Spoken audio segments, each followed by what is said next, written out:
निघता शूर न पाहे माघारी ऐशा मज धीरे राखा आता संसारा हाती अंतर लोतुरी आता कृपा करी पांडुरंगा। करिता निवडलेला जो अभंग आहे तो जगद्गुरु तुकोबारायांचा आहे। या अभंगामध्ये जगद्गुरु तुकोबाराय देवाकडे प्रार्थना करतायत की देवा माझ्या जीवनामध्ये मला जर तुला द्यायचंच असेल काही तर मी एवढीच तुझ्याकडे प्रार्थना करेल की मला माझ्या जीवनामध्ये या संसारावर मात करण्यासाठी धीर दे। धीरपूर्वक मागणी तुकोबाराय या अभंगातून करतायत। मागणी वजा प्रार्थना आहे।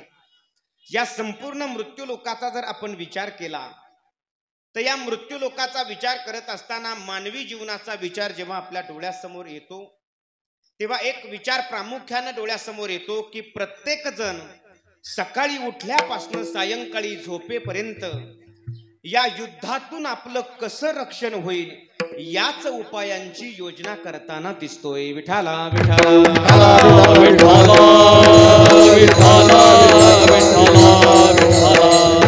सकाळी उठल्यापासून सायंकाळपर्यंत प्रत्येकाला असं वाटतंय की आपण या युद्धातून कसे राखल्या जाऊ, कसे वाचल्या जाऊ, आपलं रक्षण कसं होईल। असं मी बोलत नाही, तुकोबाराय स्वतः सांगतायत रक्षणा उपाय करीतासे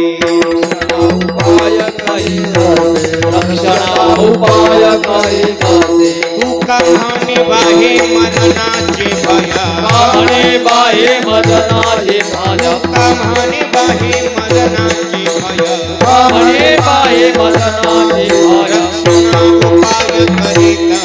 रक्षणा उपाय करीतासे तुकोबाराय सांगतात प्रत्येक जीव सकाळी उठल्यापासून झोपेपर्यंत फक्त आपण कसे राखल्या जाऊ, आपलं रक्षण कसं होईल या उपायांची योजना प्रत्येक जण करत आहे। संतांचाही उपदेश आपल्याला तसाच आहे। संतांचा उपदेश आहे हा मस्तकी नाही मृत्यू लोकी राहणेसा। तुकोबाराय सांगतात थोर महात्म्यांचा उपदेशच आहे की या मृत्यू लोकात यावं आणि इथं येऊन मुक्काम करावा असा हा मृत्यूलोक अजिबात नाहीये महाराज। या मृत्यू लोकाला आला आणि त्याला युद्धाला सामोरं जावंच लागलं नाही असा जीव तुम्हाला शोधून सुद्धा सापडणार नाही। प्रत्येकाला या मृत्यू लोकात युद्धाला सामोरं जावं लागतं। नवे नवे याच्या पुढे बोलू, हा मृत्यूलोक म्हणजेच एक प्रकारची युद्धभूमीच आहे। विठाला विठाला विठाला विठाला विठाला या मृत्यू लोकाला युद्धभूमी म्हटलेलं आहे।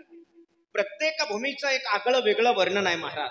वैकुंठम ही भक्तभूमी तपोभूमी ही कैलासम स्वर्गलोकम भोगभूमी मृत्यूलोकम युद्धभूमी शास्त्रानं वर्णन केलंय महाराज।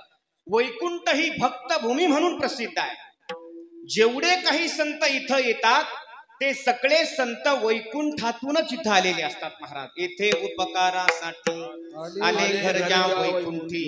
भगवान परमात्मा वैकुंठामध्ये सभा भरवतोय आणि ती सभा भरवल्याच्या नंतर भगवंतानं सगळ्यांना सांगितलं की बाबा रे माझा 10वा असणारा कलंकी अवतार व्हायला आणखी थोडा अवकाश आहे, पण समाजाकडे पाहतोय समाजाच्या आचाराने विचाराची थोडी पडझड झालेली मला दिसते। समाज थोडा सैराट मार्गाने निघालेला दिसतोय, म्हणून तुम्ही मृत्यू लोकात जा आणि या समाजाला भक्ती मार्गाला लावा। सगळ्या भक्तांना सांगितलं आणि मग अर्जुनाला सांगितलं अर्जुना तुम्ही या मृत्यू लोकात जात असताना विसोबा खेचराच्या रूपानं जा। विसोबा खेचर हे अर्जुनाचा अवतार आहे। पितामह भीष्माचार्यांना सांगितलं पितामह तुम्ही सुद्धा खाली मृत्यू लोकात जा आणि समाजाला भक्ती मार्गाला लावा, मग तुम्ही श्री संत सेना महाराजांच्या रूपानं खाली जा। संत सेना महाराज हे भीष्माचार्यांचा अवतार आहेत महाराज। अहो त्यांनी स्वतः सांगितलेलं आहे असता वैकुंठासी काय संगे ऋषिकेशी जावोनी मृत्यू लोकासी जन भक्ती सेलाविता आज्ञा वंदोनिया शिरी जन्मलो न्हावियाचे घरी। स्वतः सेना महाराज सांगतायत असा ठराव वैकुंठात पास झाला आणि म्हणून आम्ही सर्व इथं आलोय ना हे वैकुंठातून आलोय का वैकुंठ ही भक्तभूमी म्हणून प्रसिद्ध आहे. विठाला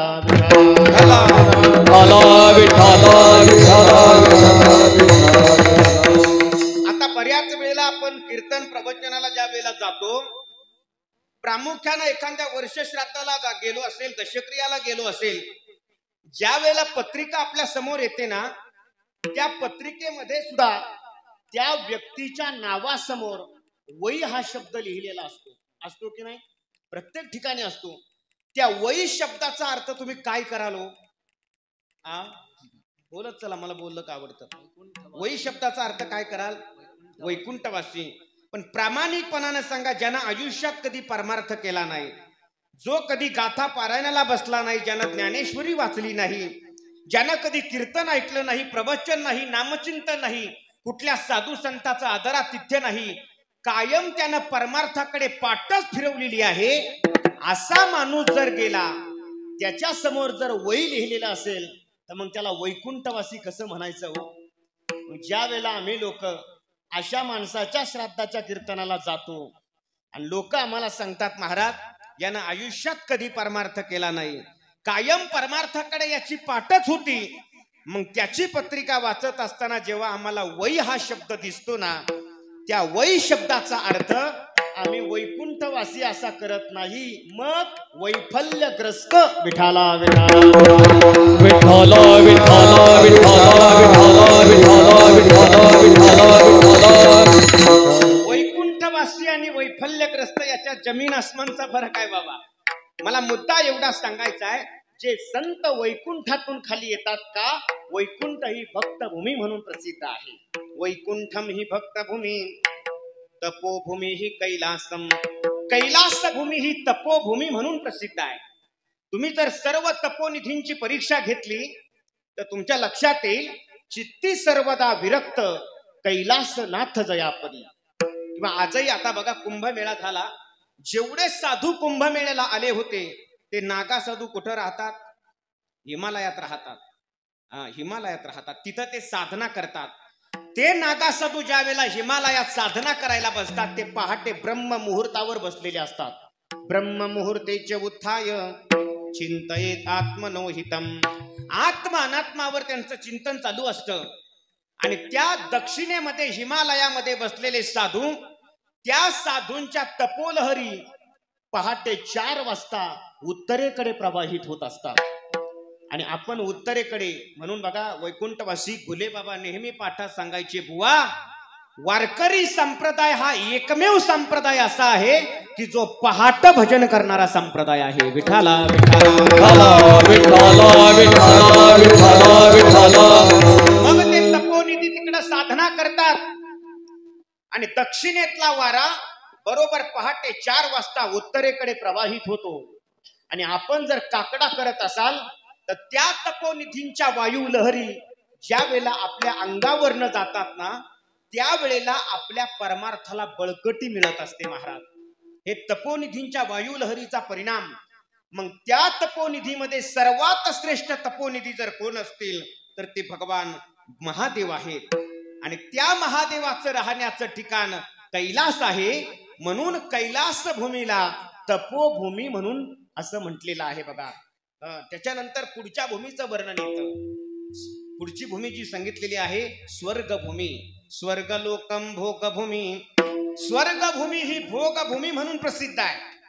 भोगभूमी म्हणजे स्वर्गामध्ये तिलोत्तमा राहते. तिलोत्तमा वेगळी आणि डांबरी मेन कापड वेगळं. मी तिलोत्तमेचं सांगतोय, जिच्या अंगावर एक तिळ असतो ना, ती सुद्धा तिथं शोभायमान दिसते. अशी तिलोत्तमा त्या स्वर्गात राहते.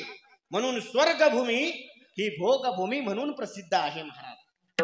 आता मृत्यूलोकाचं वर्णन आलंय. मृत्यूलोकम युद्धभूमी. मृत्यूलोक ही एक युद्धभूमी म्हणून प्रसिद्ध आहे.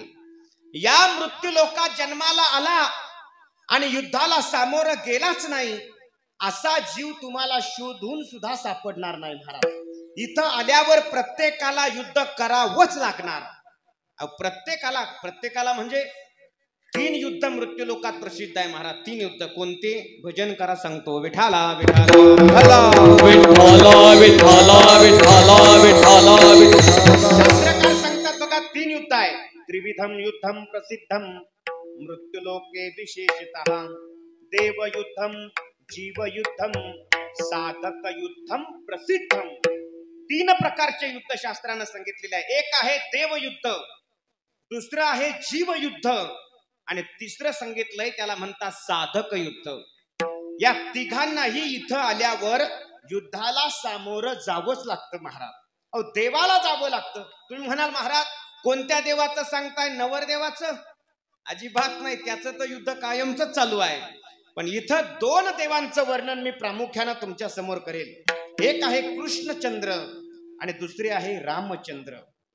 रामचंद्रांना युद्ध करावं लागलं दैत्य रावणाशी. कृष्णचंद्रांना युद्ध करावं लागलं दैत्य कंसाशी महाराज. म्हणजे देवाचं युद्ध हे दैत्याशी आहे, जीवाचं युद्ध हे स्वकीयाशी किंवा परकीयांशी आहे, मात्र साधकाचं युद्ध हे संसाराशी आहे. विठाला विठाला विठाला विठाला विठाला. अरे प्रभू रामचंद्राला सुद्धा रावणाबरोबर युद्ध करावं लागलं. ज्ञानोबा राय बोलतात समरांगणा आला रामे रावण देखिला. राम प्रभू जेव्हा वानर सेना घेऊन लंकेमध्ये गेले, मला परवा एका जणांना विचारलं होतं की महाराज अहो राम प्रभूने किंबहुना राघवाने युद्धाचा मान हा वानरांनाच का दिला, माणसांना का दिला नाही? अहो युद्धाचा मान तसा पाहिला तर माणसांना द्यायला पाहिजे होता ना, वानरांना का दिला? ऐका, मोठ्या माणसाच्या कोणत्याही कृतीमध्ये महाराज काहीतरी तथ्य लपलेलं असतं महाराज. एकदा गोंदवलेकर महाराजांकडे एक मनुष्य आला आणि गोंदवलेकर महाराजांना म्हटला गुरुजी ज्ञान का म्यान क्या होता है? म्यान म्हणजे तलवार ठेवायची असते ना. ज्ञान का म्यान क्या होता है? अहो गुरुजीने लगेच घरात आवाज दिला, अगं पोरी एक भाकर आण, त्याच्यावर पिठलं टाकून आण. ती भाकर घेतली आणि त्याच्या हातात ठेवली आणि सांगितलं हे ज्ञान का म्यान होता है. आता आपल्याला त्याच्यातलं काही कळलं नाही हो, पण त्याचा अर्थ असा होता जरी झाला संन्यासी माध्यान्हासी तोंडवासी. अरे बाबा कितीही मोठा झाला, ज्ञानी जरी झाला, पण पोटात जर अन्नमय कोशच नसेल तर तुम्ही ज्ञान प्रगट कसं करणार आहे? मोठ्या माणसाच्या कृतीमध्ये काहीतरी तथ्य असतं. राम प्रभूने वानरच का नेली? काहीतरी तथ्य आहे ना हो. त्याचे 3 कारण आहेत. पहिलं कारण वानरच का नेली? कारण लंका सोन्याची होती. जर माणसं नेली असती तर युद्ध बाजूला यांनी खिशेच भरायचा कार्यक्रम राबवला असता, म्हणून माणसं नाही नेली, वानर नेली महाराज. दुसरं कारण एवढी माणसं जर युद्धाला नेली असती तर जेवणाची पंचायत झाली असती ना. मग वानर नेल्यामुळे रानेचिया पाले खाईरान, रानातला पाला खाऊन वानरांनी युद्ध केलं महाराज, म्हणून वानर नेली. आणि तिसरं कारण वानरच का नेली? कारण माणसांना दाखवून द्यायचं होतं तुमच्यापेक्षा माकडं सुद्धा चांगली कामं करू शकतात. विठाला विठाला विठाला विठाला विठाला विठाला विठाला विठाला. राम प्रभू जेव्हा वानर सेना घेऊन लंकेमध्ये गेले, आता आपली ही भारतीय संस्कृती आहे. राम प्रभूने अगोदर रावणाच्या समोर प्रस्ताव टाकला होता, रावणा अरे तू जेवढे आतापर्यंत दैत्य पाठवले ते सगळे दैत्य मी धुळीस मिळवले बघ. तुझे अंगलग वधियेले सर्व होई शरणागत किंवा युद्धासी सादर.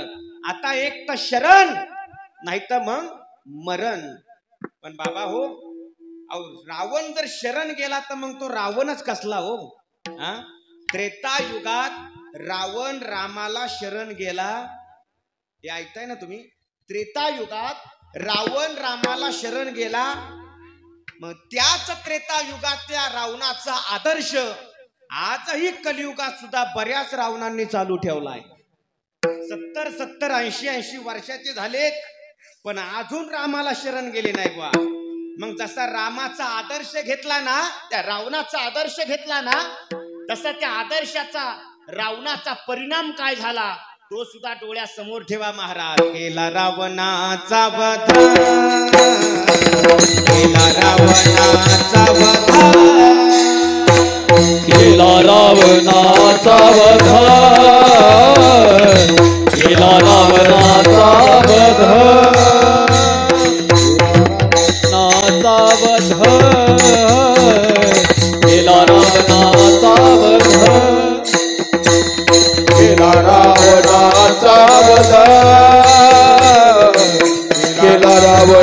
रावण चंद्राचा ऐका. कृष्णचंद्रानं सुद्धा दैत्य कंसाबरोबर युद्ध केलं आणि मथुरा कुणाला दिली? कुणाला दिली? उग्रसेनाला दिली. या दोनही उदाहरणातलं गमक फार महत्वाचं आहे दादा. रामप्रभूने लंका जिंकली पण उपभोगली नाही, ती विभीषणाला दिली. आणि कृष्णचंद्रानं सुद्धा मथुरा जिंकली पण उपभोगली नाही, ती उग्रसेनाला दिली. का? आपली भारतीय संस्कृती ही त्याग शिकवणारी संस्कृती आहे महाराज. त्याग प्रधान संस्कृती आहे. आणि आपलं वाक्य आहे त्यागाश्चंती रनंतरम, हे वाक्य आहे आपलं महाराज. आणि म्हणून मला मुद्दा एवढा सांगायचा आहे, हे देवयुद्ध आहे महाराज. देवाला सुद्धा इथं युद्ध करावंच लागणार आहे. हा मृत्यूलोक आहे, ध्यानात ठेवा. देवयुद्धम, नंतर आहे जीवयुद्धम. जीवाला सुद्धा युद्ध करावं लागतं हो. जीवाचं युद्ध कुणाशी आहे? जीवाचं युद्ध स्वकीयाशी किंवा जीवाचं युद्ध परकीयाशी. जीवाला कायमस्वरूपी स्वकीयाशी किंवा परकीयाशी युद्ध करावं लागतं महाराज. स्वकीयाशी म्हणजे दोन जीव जर एकत्र आले ना तर भांडणं केल्याशिवाय राहतच नाही बुवा. दोन जीव म्हणजे कोणते?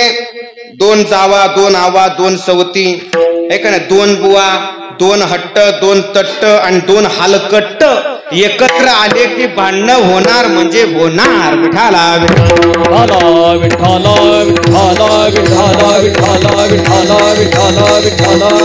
तुम्ही नामदेव महाराजांचा गाथा बघा. सुगत महाराज नामदेवरायांच्या गाथ्यात सवतीचं भांडण आलेलं आहे.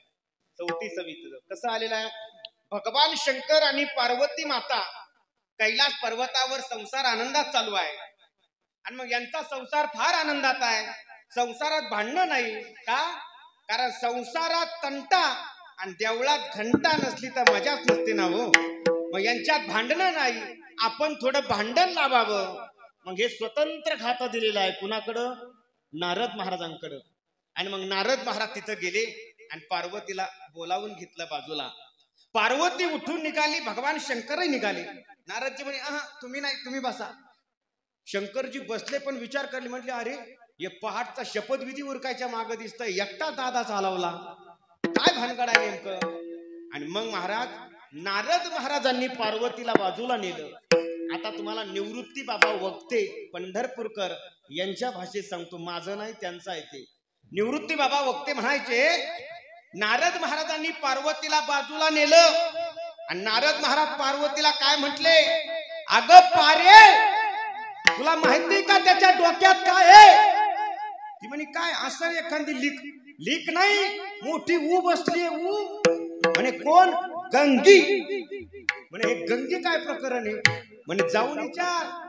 आणि मग महाराज पार्वती जी निघाली भगवान शंकरजीकडं, आल्याबरोबर अशी रागाच्या भरात जटा सोडा. हा म्हणे अगं पण झालं काय? विचारायच्या सोडा. जटा सोडल्या, स्त्री हट्टा पुढं नमावं लागलं. जटा सोडल्या बरोबर गंगा बाहेर आली महाराज. आणि मग काय बोलतात, दोघीचं भांडण सुरू झालं. मी इथं असताना तू आलीच कशी? हा सप्ताह माझ्या ताब्यात असताना तू आलाच कसा काय?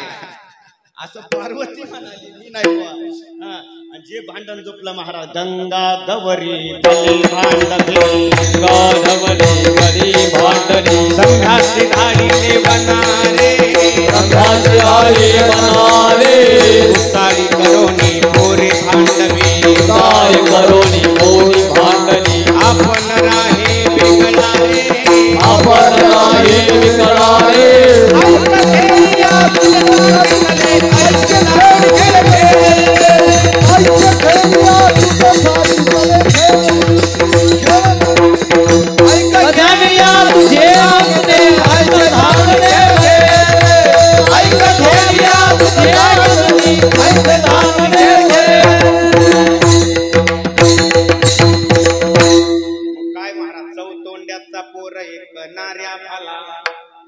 संभ्यासी धाडीले वनारे. हा चौतोंड्याचा पोर आहे महाराज. चौतोंड्या म्हणजे कोण? चौतोंड्या म्हणजे कोण? चौतोंड्या म्हणजे विधाता ब्रह्मदेव. त्याला 4 तोंड आहेत, एक त्याचं कापलेलं आहे. 4 तोंड आहेत महाराज. त्याचा पोरगा हा नार्या भाला. हा अधिकार फक्त संतांनाच आहे बरं का, असा अरे तुरी म्हणायचा, कारण त्यांचा तो अधिकार होता महाराज. मी का बोलतो हे सगळं? हे सवतीचं भांडण आहे महाराज. नामदेवरायांच्या गाथ्यात आलेलं. दोन जीव एकत्र आले की भांडणं केल्याशिवाय राहणारच नाही बा. याला म्हणतात जीवाचं स्वकीय अशी युद्ध. खरं सांगा मला, मिर्झा राजे कोण होते हो? हिंदूच होते. जावळीचे मोरे कोण होते? हिंदूच होते महाराज. मुधोळचे घोरपडे कोण होते? हिंदूच होते हो. छत्रपती संभाजी महाराजांना पकडून देणारा धनाजी कोण होता? हिंदूच होता, हिंदू. आणि यांनी भांडणं कुणाबरोबर केली? छत्रपती शिवाजी महाराजांबरोबर. अहो, आपलेच लोक आपल्याशी भांडले ना महाराज. मग तुम्ही म्हणाल महाराज आपले लोक कर्तबगार नाही का? अहो, आपले लोक सूर्यासारखे आहेत, पण काय करावं, अंधाराची चाकरी करणारी आहे. विठाला विठाला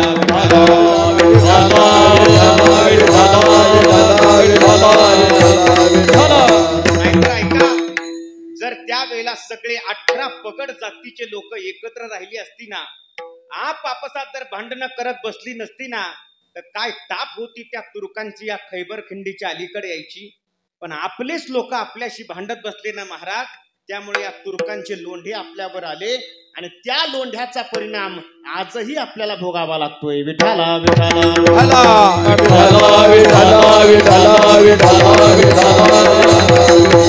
याला म्हणायचं जीवाचं स्वकीय अशी भांडण. आता जीवाचं परकीय अशी भांडण. छत्रपती शिवाजी महाराजांना इंग्रजाबरोबर भांडावं लागलं, मुघलाबरोबर भांडावं लागलं, आदिलशाही बरोबर भांडावं लागलं, निजामशाही बरोबर भांडावं लागलं. हे जीवाचं परकीयाशी असणारं भांडण आहे महाराज. आता देवयुद्ध झालं, जीवयुद्ध झालं, राहिलं साधक युद्ध. तेही तुम्हाला सांगून पुढे जातो, मला अभंगावर यायचंय. साधकाला सुद्धा युद्ध करावं लागतं महाराज. साधकाचं युद्ध, अहो साधकाला दिवसात नाही, तुकोबराय बोलतात रात्रंदिवस रात्रंदिना युद्धाचा प्रसंग, रात्रंदिना युद्धाचा प्रसंग, अंतर्बाह्य आणि अंतर्बाह्य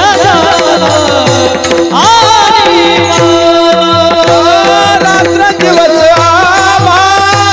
युद्धाचा प्रसंग, रात्रंदिवस युद्धाचा प्रसंग, अंतर्बाह्य अंतर्बाह्य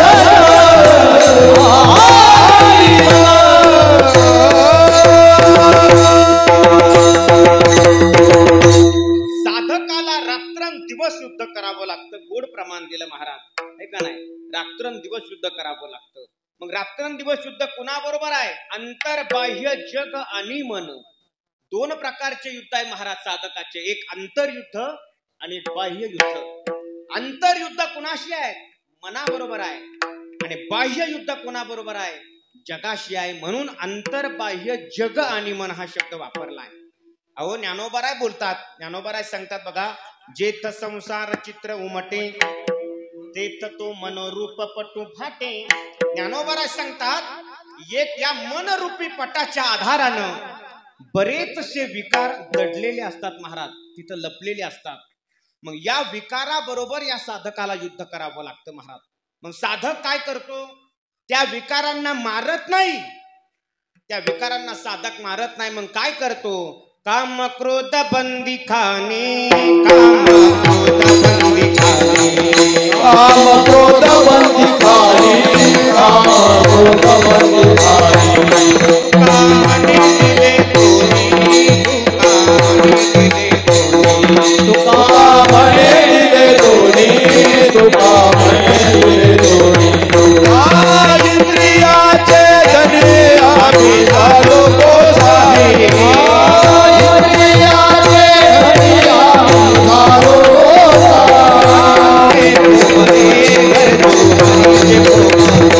कर दो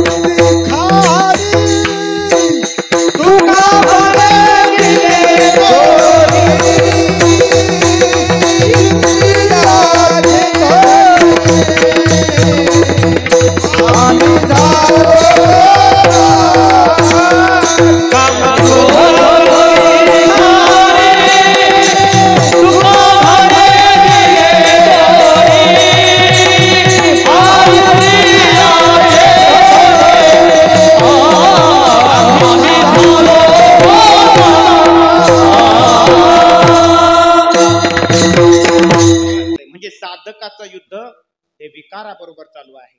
साधकाचं युद्ध बाह्य संसाराशी जगाबरोबर चालू आहे. तुम्ही म्हणाल जगाबरोबर म्हणजे काय? जगाबरोबर म्हणजे समाजाबरोबर. अहो समाजानं साधकाचं काय घोडं मारलंय? सीताराम बाबा खरं सांगतो, समाजच साधकाचं घोडं मारतो.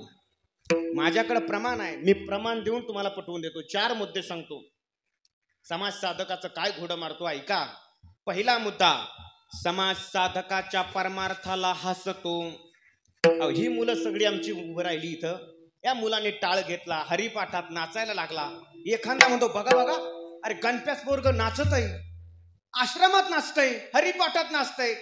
म्हणजे आमचा एखादा वारकरी मुलगा हरिपाठात नाचला तर तुमच्या पोटात गोळा उडतो. आणि तुम्ही डीजे पुढे नाचता तेव्हा तुम्हाला नाचता तरी येतं रे. तुमच्यापेक्षा म्हशीबाऱ्या उदाळात यात, म्हशीबाऱ्या चांगला भोंगा करतात. भोंगा करणे नाशिक भागातला शब्द आहे बाबा.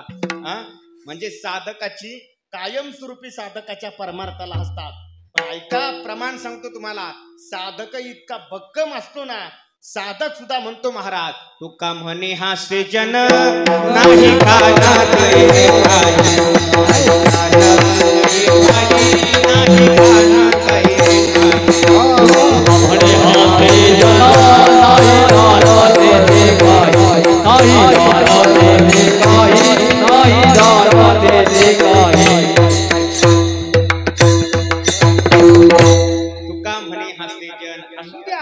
नाही कानत.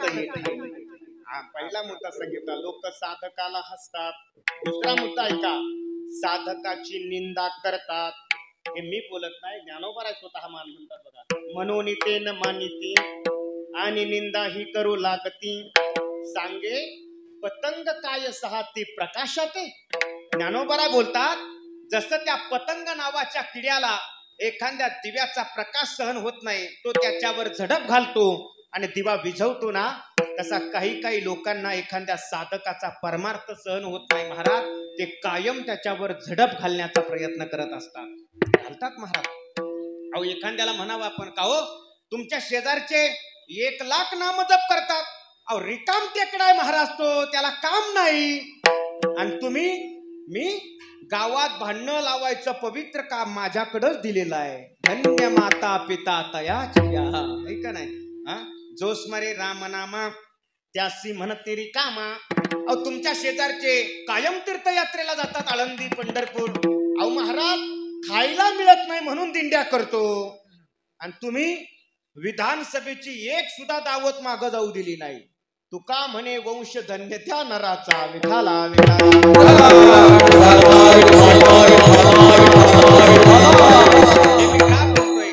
काही काही लोक साधकाची निंदा करतात महाराज. आणखी ऐका, साधकाला जाती कुळाची बंधनं घालतात आणि परमार्थापासून त्याला पदच्युत करण्याचा प्रयत्न करतात. की बाबा रे परमार्थ करू नकोस. अरे आपल्या जाती कुळात काय असा परमार्थ करत होते का? अजिबात नाही. आपलं कुळ मद्यपान मांसाहार करणार आहे, अजिबात परमार्थ करू नकोस. जाती कुळाची बंधनं लावतात महाराज. पण सांगू का, अहो साधक सुद्धा गोनेगाव आश्रमात कीर्तनाला येणार होता, त्यानं सुद्धा छातीला हात लावून सांगितलं महाराज, याती कुळ माझे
कारण हे जीवाच्या आकांतानं वाजवताय महाराज, हे का नाही?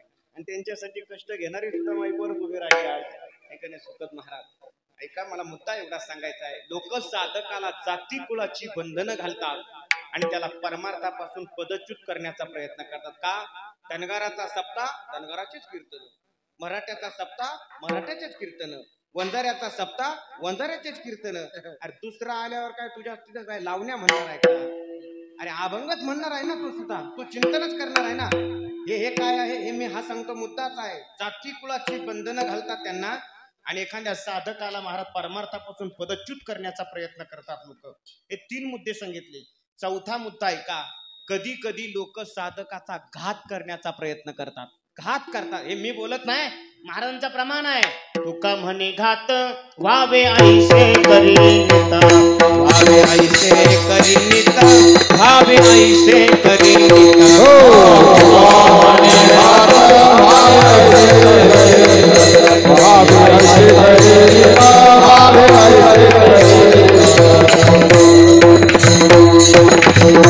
साधकाचा घात करण्याचा प्रयत्न करतात महाराज. अनेक प्रकारांना सूड घेतात घात करण्याचा. हे का बोलतोय? साधकाचं युद्ध अंत संसाराशी आणि बाह्य संसाराशी म्हणजे विकाराशी आणि समाजाशी चालू आहे महाराज.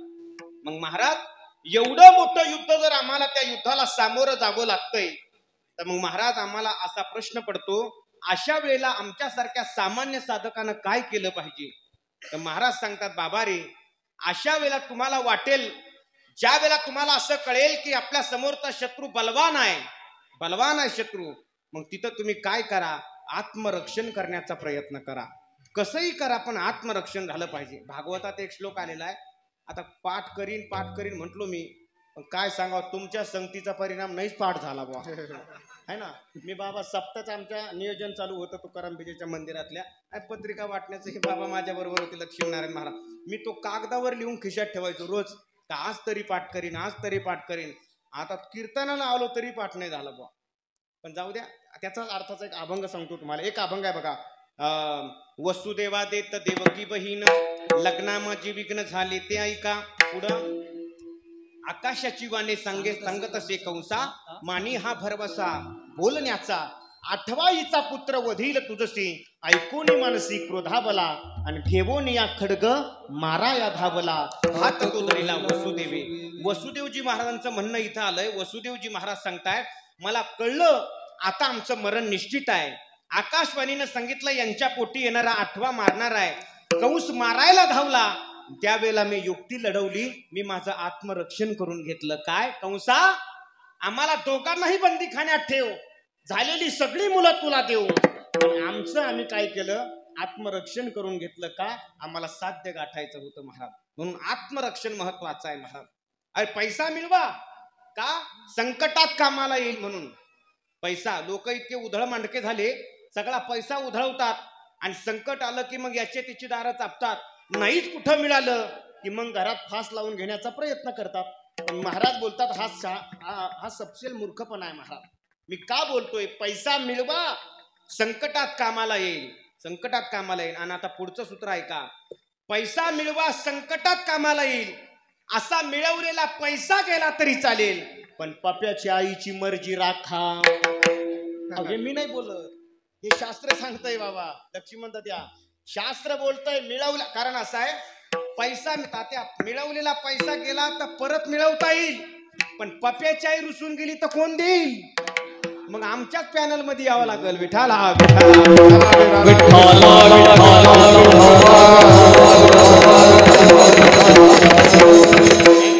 या वाक्याचा कुणी अपभ्रंश करू नका. हे वाक्य मी जे बोललोय ते उपनिषदाच्या आधारानं बोललोय. बृहदारण्य उपनिषदात तुमचा कोणाचा पाठ असेल तर बघा, माझा ते थोडंच पाठ आहे. शास्त्रकार सांगतात, नवा अरे प्रत्यो कामाय पतिप्रियो भवती, बरोबर ना. आत्मनस्तु कामाय पतिप्रियो भवती, असं तो श्लोक आहे. याज्ञवल्क्य आणि मैत्रेयजींचा तो संवाद आलेला आहे. त्या संवादातून हा श्लोक तयार झालेला आहे.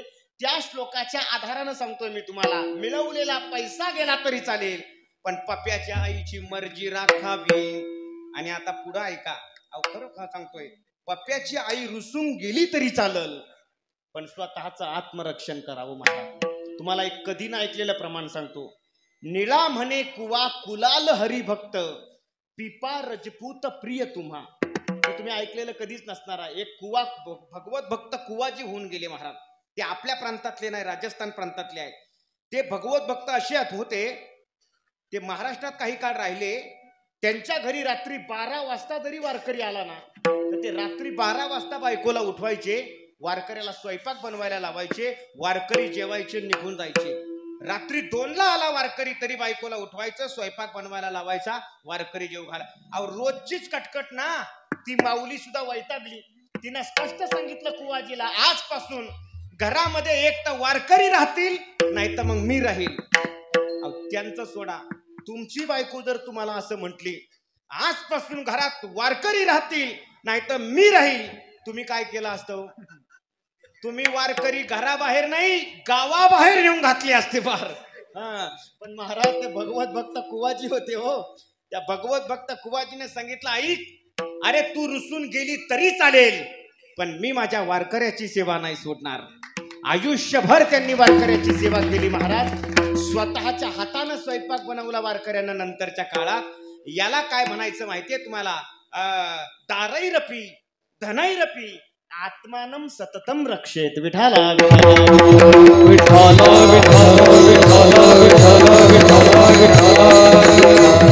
बायको गेली तरी चालेल. घडलेली घटना तुम्ही बघा ना. आषाढी वारी भरते.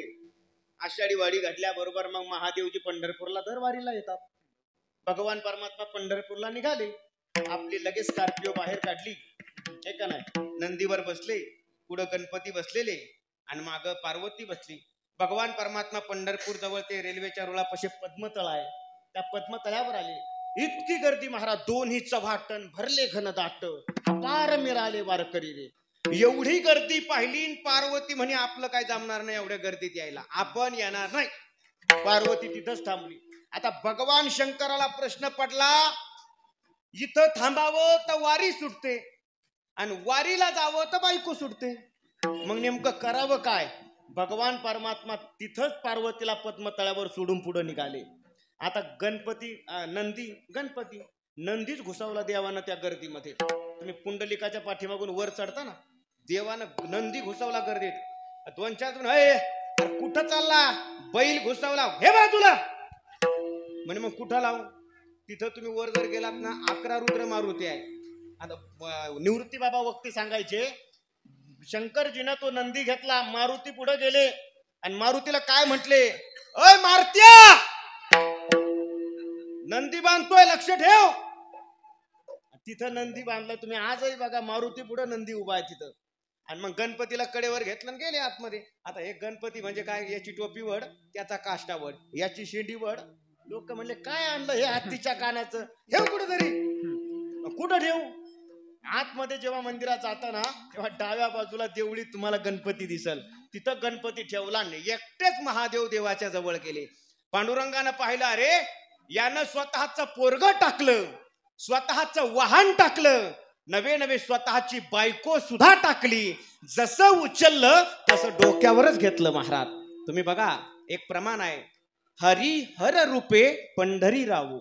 इथून खाली हरी आहे आणि इथून वर कोण आहे? हर आहे महाराज. म्हणून त्याच्यामध्ये फरक मानायचा नाही. मी का बोललो? भगवान शंकरजीने सुद्धा काय केलं? बायको टाकली, पण स्वतःच आत्मरक्षण करून घेतलं. विठाला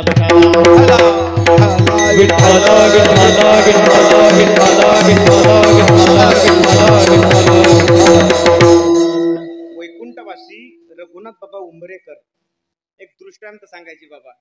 ते म्हणायचे, एक महात्मा एका गावात राहत होता आणि एक पोरग त्यांच्याकडे रोज यायचं कुटियावर. आता त्या मुलाचं लग्न झालेलं होतं. एक दिवस त्या महात्म्यानं त्या पोराला विचारलं, का रे बाबा, तू तुझ्या उद्धारासाठी काही केलंय का? तो म्हटला, महाराज काय गरज आहे, मला आई आहे, वडील आहे, आजोबा आहे, आजी आहे, बायको आहे, फार प्रेम करतात माझ्यावर, काही मला परमार्थ करायची गरज वाटत नाही.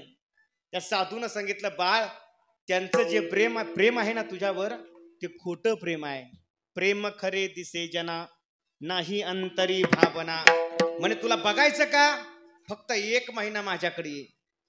1 महिन्यामध्ये त्या साधूने त्या पोराला असा योग शिकवला ना तात्या, त्या पोराला 3-3 तास समाधी लावायला यायला लागली.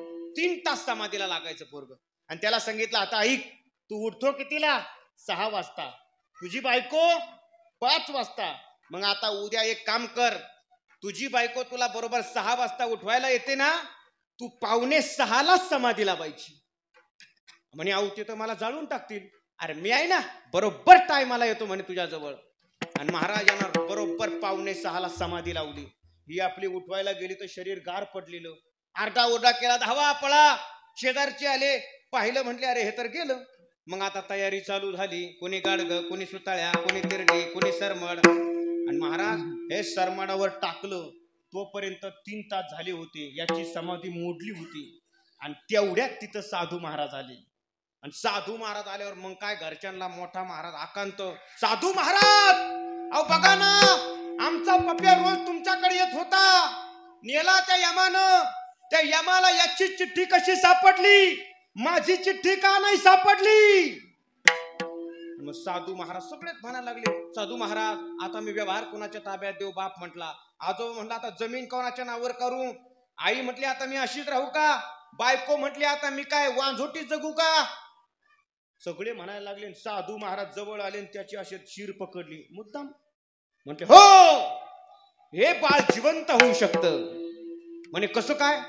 म्हणे आतमधून दूध आणा, माझ्याकडे वल्लीच तशी आहे म्हटले. त्याच्यात टाकली, वर्ग जिवंत होणार. दूध आणलं, वल्ली टाकली आणि साधू महाराजांनी तो ग्लास समोर धरला. ऐका, हे दूध जो पिणार तो मरणार आणि हे बाळ जिवंत होणार. कोण घेतय? पाहुणे रावळे म्हणे आम्ही बाहेर कोण कोण आलं पाहून येतो. जसे गेले तसे परत पाहुणे रावळे आलेच नाही बा. आता घरातलेच माणसं राहिले फक्त. आणि मग मात्र महाराज साधू महाराजांनी पहिल्यांदा पाहिलं त्या म्हातारीकड, कोणती जी म्हटली होती ना मग ही चिठ्ठी का नाही सापडली, याचीच का सापडली. आणि मग म्हणे आजी घेता का दूध? ती म्हणे अय मेल्या, मी अजून कडा कडा हरभरे फोडीते मला दूध घ्या म्हणतो. मी दूध घ्यायला मोकली नाही म्हणे. आजोबाला म्हटले ते म्हणे जमणार नाही. बापाला म्हटले जमणार नाही. अरे मग बायकोला म्हटले, बायको म्हणे साधू महाराज अहो याचा अंत्यविधी होईल, दशक्रिया विधी होईल, कुंभश्राद्ध होईल, वर्षश्राद्ध झालं का दणकून दुसरा लग्न करील, पण औषध घेणार नाही. आणि मग साधू महाराज म्हणे आता कोणीच औषध घ्यायना. मग साधू महाराज म्हणे तुम्ही घ्यायना, मग मीच घेतो औषध. वा वा वा वा, जगाच्या कल्याणा. अहो महाराज वारकऱ्यापेक्षा बावळाटाचा लय पाठ आहे.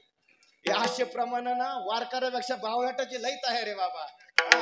एखादा वारकरी फक्त पंढरपूरच्या वारीला एखादा वर्ष आजारी असला गेला नाही, लोक म्हणतात होय होय वारकरी आणि वारी चुकवणे दे पंढरी.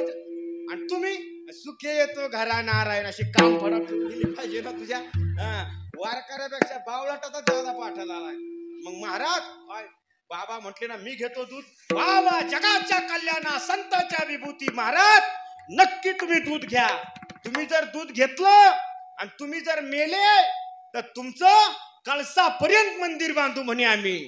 दुसरा म्हणा कळसापर्यंतच नाही, प्रचंड मोठा सभा मंडप सुद्धा देऊ आम्ही, पण दूध तुम्हीच घ्या. साधू महाराज म्हटले घेतो.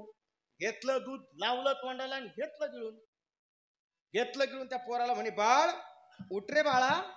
त्या बाळ लगेच जाग झालं. महाराज ते जागच होतं आणि त्यानं यांच्या गप्पा सगळ्या ऐकल्या होत्या घरच्यांच्या, कोण काय काय म्हणत होतं ते. आणि मग साधू महाराज म्हणे बाळ ऐकलंय ना सगळं, मग आता इथं थांबायचं का यायचं माझ्या बरोबर? ते पोरग जसं उठलं तसं ताड दिशी साधू महाराजा बरोबर निघालो. त्याची आजी आली, पप्या कुठं चालला? तुला हरभरे आणतो म्हणे खायला, चल. हरभरे करीत होती ना म्हणे. मी का बोलतोय महाराज, माणसानं आत्मरक्षण करणं हे फार महत्वाचं आहे. त्या जीवानं आत्मरक्षण केलं. महाराज त्या साधूकडे गेला आणि स्वतःच जीवनाचं कल्याण करून घेतलं. म्हणून संत सांगतात आत्मरक्षण करा. पण महाराज आत्मरक्षण करण्याकरता आमच्या समोर विकारांची मांदियाळी उभी आहे ना. अहो एक विकार असला तर त्याला आवरणं फार कठीण जातं. इथं तर विकाराची मांदियाळी उभी आहे. अवघी निरोधून राखू कैसी. एवढ्यांचं कसं काय राखण करणार आम्ही, रक्षण करणार? अहो आम्ही स्वतःला संरक्षण करता येईल का आम्हाला? मग महाराज बोलतात अशा वेळेला कुणाची तरी संधी करावी. संधी म्हणजे कुणाकडे तरी आत्मरक्षणाची मागणी करावी, प्रार्थना करावी, विनंती करावी. मग कुणाकडे करा? दोनच वर्ग आहेत, एक आहे साधू आणि एक आहे भगवान. संतांकडे आत्मरक्षणाची मागणी करा. संत आत्मरक्षण करतात का? नक्की करतात महाराज. तुम्ही सांभाळिले संती भय निरसली कंती, किंवा सांभाळिले सांभाळिले सांभाळिले अनाथा. आणखी प्रमाण आहे महाराज. तुका म्हणे वत्स धेनु वेचेची, तैसे मला येती सांभाळीत, तैसे मला येती सांभाळीत.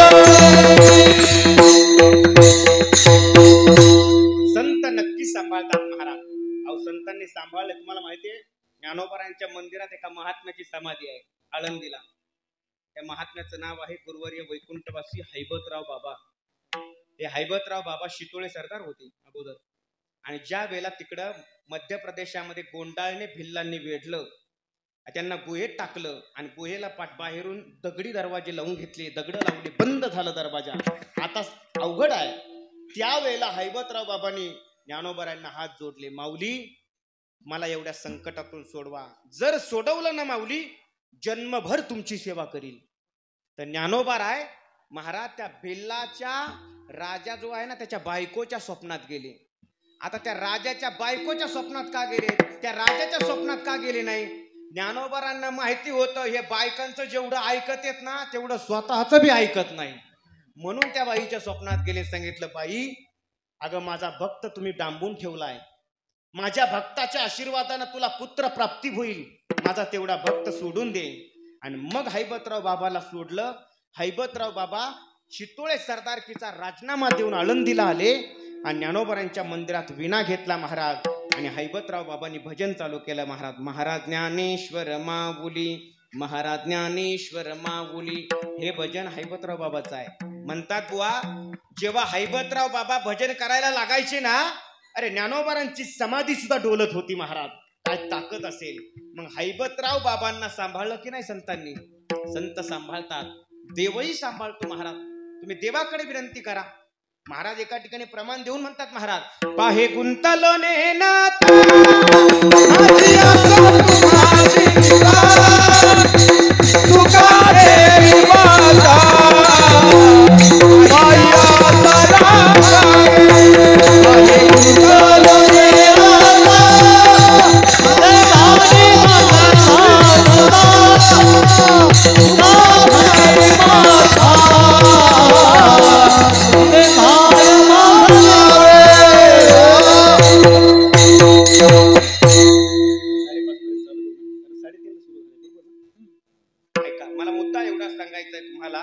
भगवान सुद्धा रक्षण करतो महाराज. क्षणोक्षण सांभाळितो साक्षी होतो आपुला.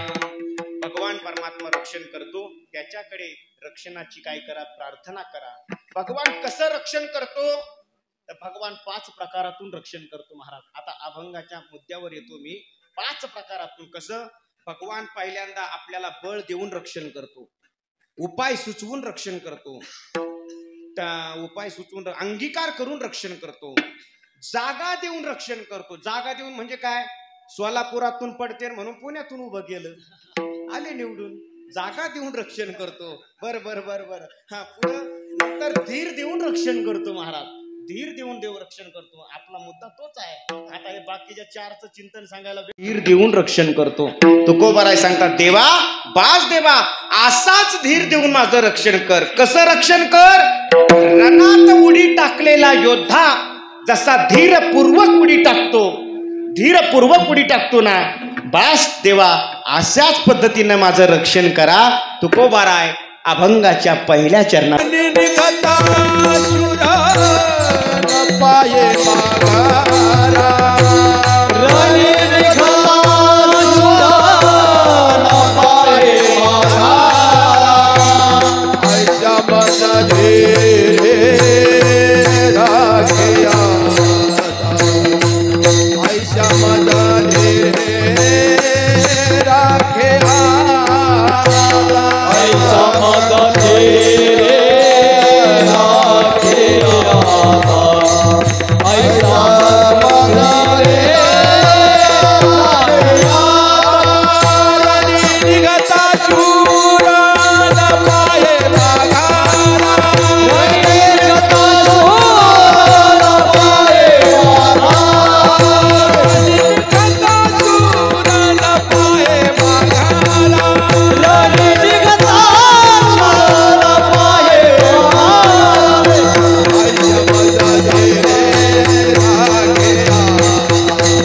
आयशा माझा धीरे राखेवा ऐसा माझा धीर राखेवा ऐसा माझा धीर राखेवा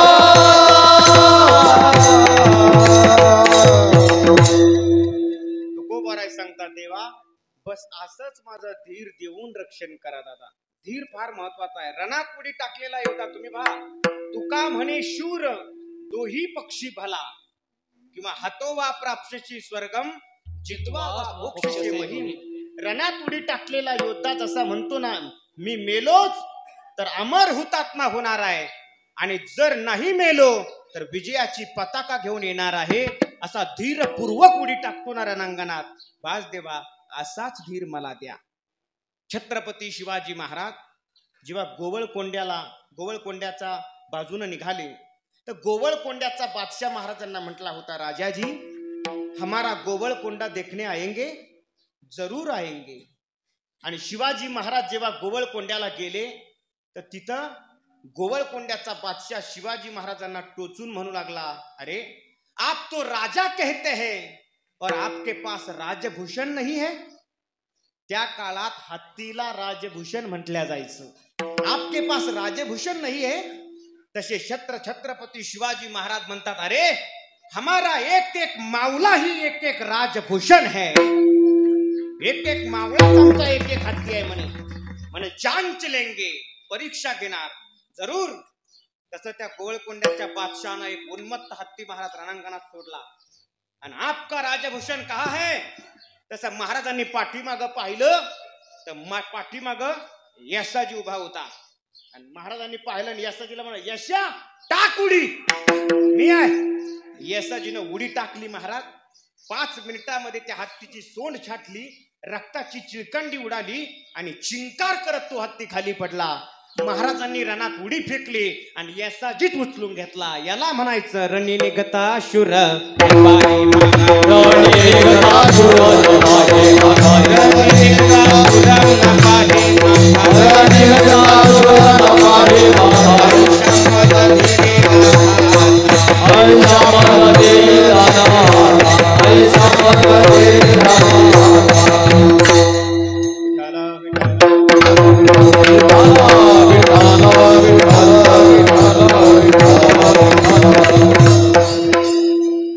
महाराजी आलेले आहेत.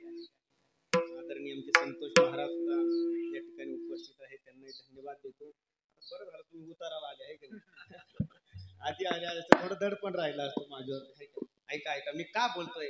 तुकोबारा देवाला सांगतात देवा बस रणात उडी टाकलेला योद्धा जसा धीरपूर्वक उडी टाकतो ना असाच मला धीर दे.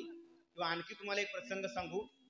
ज्या वेळेला छत्रपती शिवाजी महाराजांनी तानाजी मालुसरे यांना कोंढाणा घ्यायला पाठवलं ना आणि कोंढाण्यावर जेव्हा युद्ध झालं मिर्झा राजा बरोबर आणि त्या युद्धामध्ये तानाजीवर वार झाला. तानाजी खाली कोसळला आणि मावळ्यांनी पाहिलं अरे आपला सरदारच जर खाली कोसळलाय तर मग आपण आता लढायचं का पळा. सगळं सैन्य पळायला लागलं हो. पण तो सूर्याजी नाही पळाला. त्यानं गडाचे दोरखंड तोडले आणि सगळ्या सैन्याला सांगितलं थांबा. अरे ही मातृभूमी कायम या परकीयांच्या ताब्यात राहिलीये. हिला आपण मुक्त नाही करायचं मग कुणी करायचं. अरे मी दोरखंड तोडलेत. एक तर लढून मारा नाहीतर मग गडावरनं उड्या टाकून मारा पण लढा. सगळं सैन्य महाराज धीरपूर्वक परत रणांगणामध्ये उतरलं. काही क्षणात गड फतेह झाला महाराज. आणि त्यावेळेला तानाजी मालुसरे गेले. महाराजांच्या मुखातून वाक्य निघालं होतं गड आला सिंह गेला. याला म्हणायचं धीरपूर्वक युद्ध करणं धीरपूर्वक लढणं. महाराज कधीतरी तुकोबाराने धीर मागितला. अंगीकार का नाही म्हटले. अंगीकार करून माझं रक्षण करा नाही. बळ देऊन माझं रक्षण करा नाही किंवा जागा देऊन माझं रक्षण करा नाही. धीर देऊनच माझं रक्षण करा. का त्याची 2-3 कारण आहेत. तेवढीच सांगतो आणि लगेच थांबतो. ऐका. धीर देऊनच का म्हणतायत त्याचं पहिलं कारण आहे ज्याच्याकडे धीर नाही ना तो कायम गोता खातो. डगमगीत वाया जाय धीर नाही तो गोता खाय. धीर नाही तो गोताच खातो महाराज. आणि ऐका धीर धरला ना महाराज देवही मदत करतो. धीर तो कारण साह्य होतो नारायण देवही मदत करतो. अरे धीर धरला पाहिजे. हिरा आणि गारा या दोन्ही सारख्याच दिसतात, पण हिऱ्यावर जेव्हा घण टाकला हिरा ऐरणीत घुसला आणि गारावर घण टाकला गार फुटून गेली. गारानं धीर धरला नाही म्हणून किंमत शून्य झाली आणि हिऱ्यानं धीर धरला म्हणून तोची मोल पावे खरा आणि करणीचा होय चुरा. म्हणून धीर धरला पाहिजे माणसानं. महाराज धीर धरला पाहिजे. तुकोबाराय सांगतात देवा अरे धीर दे मला, दुसरं काहीच देऊ नको देवा. आता धीर कसा देतो आणि धीर देऊन रक्षण कसं करतो तेवढाच मुद्दा 5 मिनिटात सांगतो लगेच थांबतो. एकदा भजन करा. विठोबा रखुमाई विठोबा रखुमाई विठोबा रखुमाई विठोबा रखुमाई विठोबा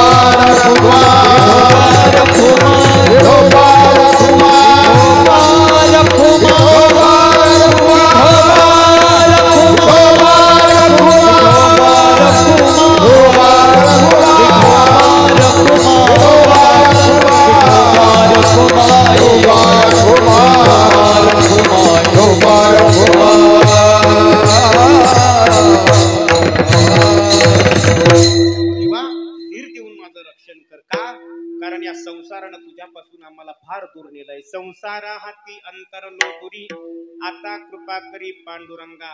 अहो देव कृपा करील हो, पण आपलंही काही कर्तव्य आहे की नाही. मग आपलं कर्तव्य काय आहे तुकोबाराय सांगतात. वाकवितो तुझ्या नामाचे हत्यार हाची बडीवार मिरवितो. देवा अरे तुझ्या नामाचं हत्यार ज्ञानदेवी मंत्र हरिनामाचे शस्त्र आम्ही तुझ्या नामाचं हत्यार आमच्या हातामध्ये घेऊन मुखामध्ये घेऊन फिरतोय आणि तुझ्याच नावाचा बडीवार करतोय म्हणून आम्हाला धीर दे. आता ऐका उदाहरण सांगतो लगेच सांगतो. तुम्ही 2 मिनिटात. जगद्गुरु तुकाराम महाराजांचं लोहगावला कीर्तन चालू होतं आणि महाराजांना सिंहगडावर कळालं तुकोबारांचं लोहगावला कीर्तन चालू आहे. छत्रपती शिवाजी महाराज तुकोबारांच्या कीर्तनात आले आणि कीर्तनात आल्यानंतर नजराना घेऊन आले. महाराजांनी नजराना घेतला नाही आणि कीर्तन महाराज सुरू झालं. त्यावेळेला मोरोजी पंत हे महाराजांबरोबर होते.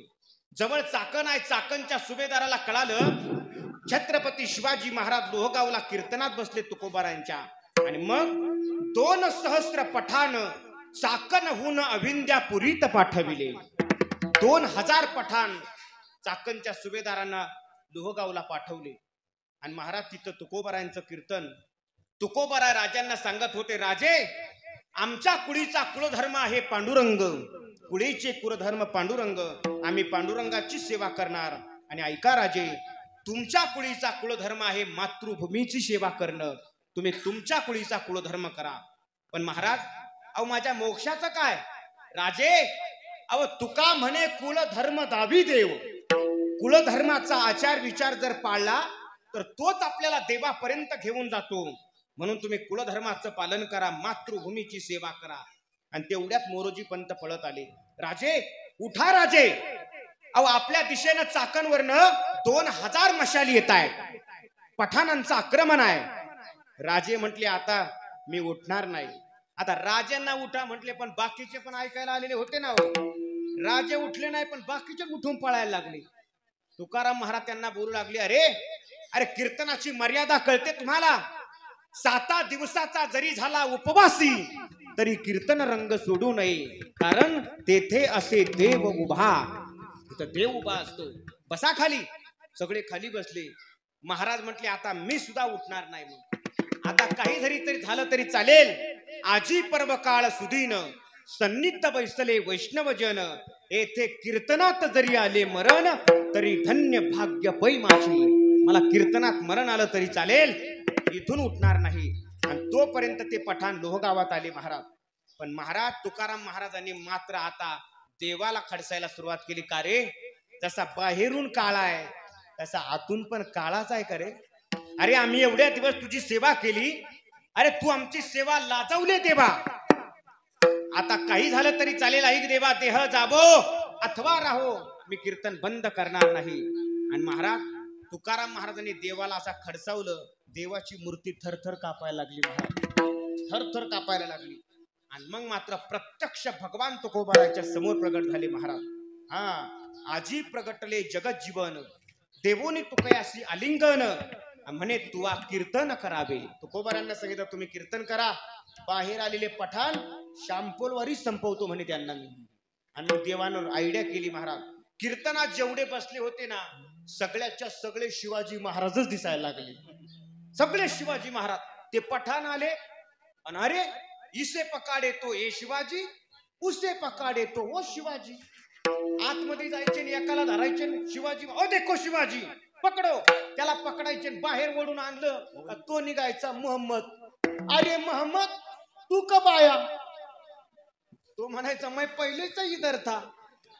त्याला सोडून द्यायचा. अरे हा तर मामड्यास निघला म्हणे. आतमध्ये जायचे. ओ देखो शिवाजी पकडो. त्याला पकडून बाहेर आणायचे. तो निघायचा रफिक. अरे रफिक तू कब आया? तो म्हणायचा अरे शफीक मैं पहिले से वहा था. अरे म्हटले हा तर रफिका निघला. दिलं सोडून त्याला महाराज. आणि एक तसा एक पठाण बोलला सरदार अंदर तो सब शिवाजी है, सब शिवाजी है तो काट डालो सबको. भगवान म्हटले अरे आता हे तर उलट झालं. हे तर आपलंच वारं आपल्यावर चाललं. आता काहीतरी केलं पाहिजे. देवानं सगळी रूपं आटोपून घेतली आणि देव स्वतः छत्रपती शिवाजी महाराज झाले. अरे विचार करा देवानं माझ्या राजाचं रूप घ्यावं. दादा काय राजा असेल होतो की त्या देवानं छत्रपतींचं रूप घ्यावं. स्वतःच राजे झाले. घोड्यावर बसले. पठाण आतमध्ये यायच्यात राजेच घोड्यावर बसून बाहेर निघाले. पठाण ओरडले ओ देखो शिवाजी पकडो.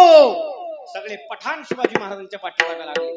आता देव पहिल्यांदा तिथून लोणीकंदला गेले बाबा. ते पठाण लोणीकंद मध्ये आले. लोणीकंद मधून देव मरकळ फाट्यावर आले. हे पठाण मरकळ फाट्यावर आले. नंतर भगवान सरोलीला घुसले. हे पठाण सरोलीत आले. आणि मग देखोनी काटेरी वन. असं काटेरी वन देवानं शोधलं की त्या वनात कुत्र सुद्धा शिरणार नाही. अशा वनात भगवान शिरले. आणि हे सगळे पठाण कुछ भी करो पकडो शिवाजी को. हे पठाण सुद्धा सगळे त्या काटेरी वनात शिरले. देव इकडनं शिरले तिकडनं बाहेर निघले. हे पठाण देवाला शोधत शोधत शोधत एकाच्याही अंगावर कपडा राहिला नाही. हे काटे भरले. सगळं अंग रक्त भंबाळ झालं. बाहेर आले मोठमोठ्यानं बोंबला लागले या अल्लाह हम यहाँ कहाँ आ गए. भगवान म्हणे तुम कब्रिस्तान आ गए. तुमच्या कबरीच बांधितो म्हणे. आता दुसरा पर्यायच नाही त्याला दुसरा. आणि मग महाराज हे अंगाची लाही लाही व्हायला लागली. घोड्यावर बसले पळायला लागले पठाण. देवानं घोड्याकर पाहिलं. अरे अरे अरे अरे नवरदेव बसू बसू तुम्हाला लाजा राहिल्या का? हा त्यांना घेऊन चालले टाका खाली पठाण. आणि मग तशा घोड्याने वरचे पाय वर केले आणि पठाण खाली टाकले महाराज. आणि त्याच्यावर घोडे नाचायला लागले. गुरुवर्य वैद्य बाबा बाबा पाठात हा दृष्टांत सांगताना सांगायचे. ते म्हणायचे बट बडजिनो घोडो खानो घनो चलनो थोडो. घोडो को एक छडो मारो तो नीचे बडजिन ऊपर घोडो. वैद्य बाबा पाठात आपल्याला सांगायचे हा दृष्टांत सांगत असताना. मला मुद्दा हे मी का सांगितलं तुम्हाला. भगवान परमात्म्यानं पठाणांची जिरवली. तुकाराम महाराज इकडे म्हणतात देव तर म्हणले होते मी लगेच पुन्हा येतो आणि आलेच नाही. भगवान लगेच तुकोबाराच्या कीर्तनात गेले. मोठ्यानं म्हटले पुन्हा येईन. तुकाराम महाराज म्हटले या या या या. आणि मग तिथं भगवान परमात्मा आले. कीर्तनात नाचायला लागले. का सांगितलं मी हे. तुकाराम महाराजांना धीर दिला कीर्तन चालू ठेवा.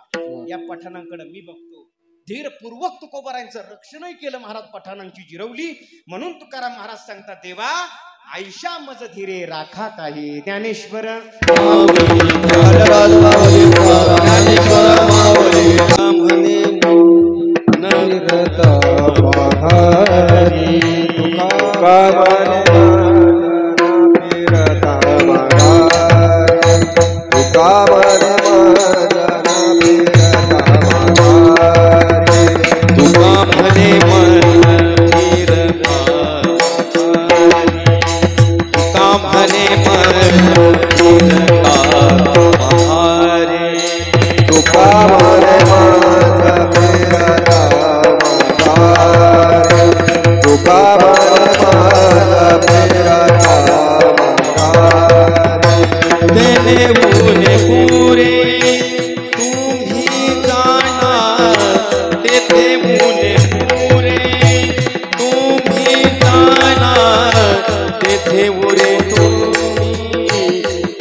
संसार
आता कृपा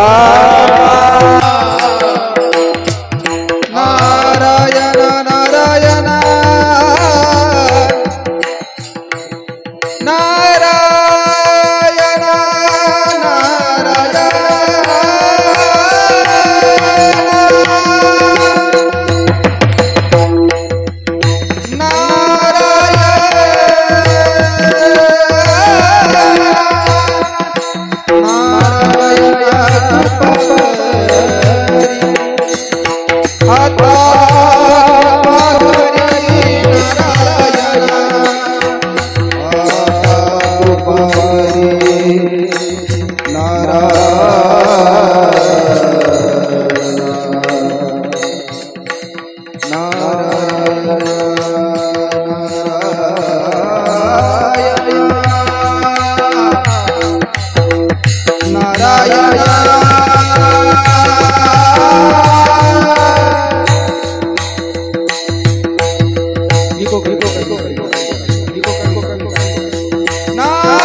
आता कृपा करे नारायण आता कृपा करे